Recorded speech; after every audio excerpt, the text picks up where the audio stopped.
জামাত BNP মিলেমিশে কি জাতীয় সরকার গঠন করতে যাচ্ছে, সেরকম একটা ইঙ্গিত আভাস পাওয়া যাচ্ছে।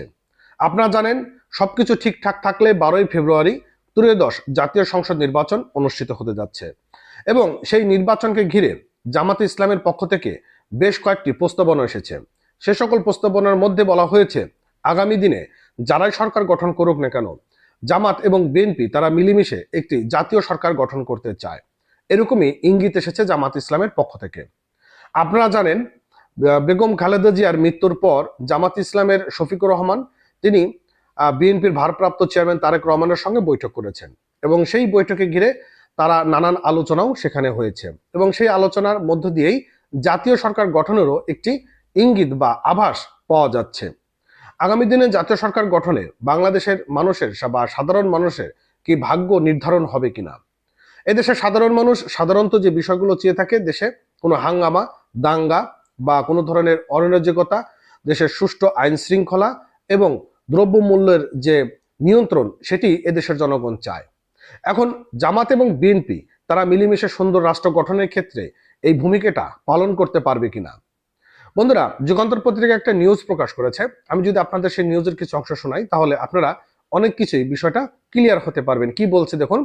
সবকিছু ঠিকঠাক থাকলে 12ই ফেব্রুয়ারি ত্রয়োদশ জাতীয় সংসদ নির্বাচন অনুষ্ঠিত হতে যাচ্ছে এবং নির্বাচনের পর জাতীয় সরকার গঠন করার কথা বলেছেন জামাত ইসলাম, আর বিএনপি বলেছে ঐক্যমত সরকার গঠন করার কথা। অর্থাৎ জামাত ইসলাম হলো জাতীয় সরকার গঠন করতে চাচ্ছে এবং বিএনপি চাচ্ছে ঐক্যমত সরকার গঠন করার কথা।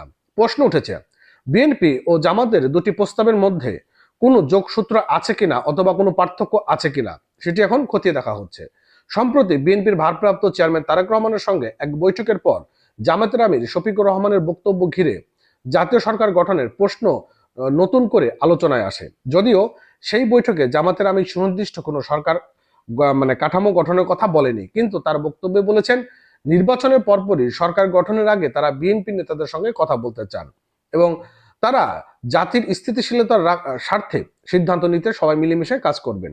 এই বক্তব্যের ইঙ্গিত বলে বর্ণনা করে রাজনৈতিক বিশেষজ্ঞরা, এবং তারা মনে করেন যে জামাত নির্বাচনের পরবর্তী সরকার গঠনের বিষয়ে আলোচনা রাখতে তাদের মধ্যে ধারণা দেওয়া হচ্ছে। ইতিমধ্যে এই আলোচনা অনেক ডালপালা মিলেছে। শেষ পর্যন্ত জামাত এবং বিএনপি মিলেমিশে জাতীয় সরকার গঠনের সম্ভাবনা আছে কিনা এরও একটি একপক্ষীয় সংসদ হচ্ছে, অথবা সংসদ বিরোধী দল থাকবে কিনা সেটি নিয়ে এখন নানান আলোচনা হচ্ছে। অর্থাৎ বিষয় হচ্ছে, জামাত এবং বিএনপি তারা যদি ঐক্যমত গঠন করে বা তারা যে বিষয়টা চাচ্ছে এটি যদি তারা বাস্তবায়ন করতে যায়, তাহলে সেই ক্ষেত্রে আসলে বিরোধী দল থাকবে কিনা। এখন একটা রাষ্ট্রের যদি বিরোধী দল না থাকে, তাহলে সেই রাষ্ট্রে কিন্তু নানান সমস্যা হয়। এখন প্রশ্ন হচ্ছে, যদি জামাত এবং বিএনপি তারা ঐক্যমত গঠন করে, সেক্ষেত্রে বিরোধী দল হওয়ার কিন্তু সম্ভাবনা রয়েছে জাতীয় পার্টি। এখন জাতীয় পার্টির আগামী দিনে নির্বাচনে অংশগ্রহণ করার কোনো সুযোগ সরকার দেবেও কিনা, সেটিও বিভিন্ন মহল থেকে প্রশ্ন উঠেছে।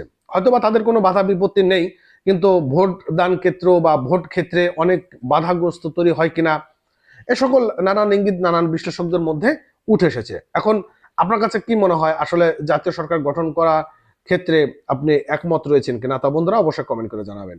ভালো থাকেন, সুস্থ থাকেন। নতুন হয়ে দেখলে আমাদের চ্যানেলটি সাবস্ক্রাইব করবেন আর পেজটি ফলো দিয়ে রাখবেন। Thank you.